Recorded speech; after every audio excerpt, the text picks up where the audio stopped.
You know, over the last year, we've stayed home for work and school and even stayed away from friends and loved ones. And that's really taken a big toll on our mental health.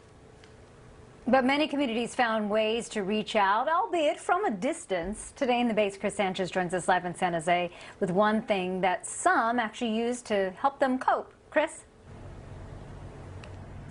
The pandemic really forced us to slow down and kind of see the things happening around us in our communities as we were walking around, driving around, maybe putting the car in park.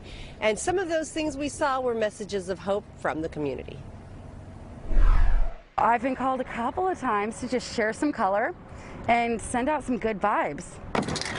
San Jose muralist Lila Gemellos worked steadily through the pandemic, hired by clients looking to use art to lift the community's spirits.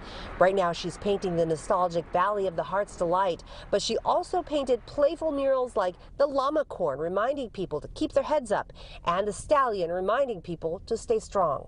The bright side is that a mural is socially distanced already.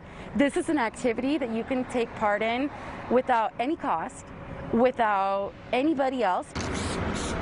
And we needed every bright spot we could find over the last year.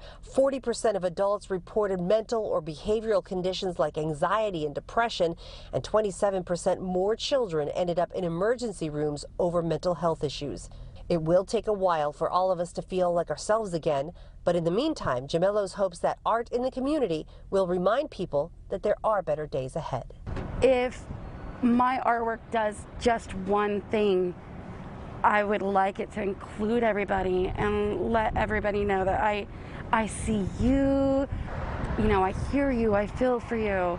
And I think that's something that we're all looking for right now.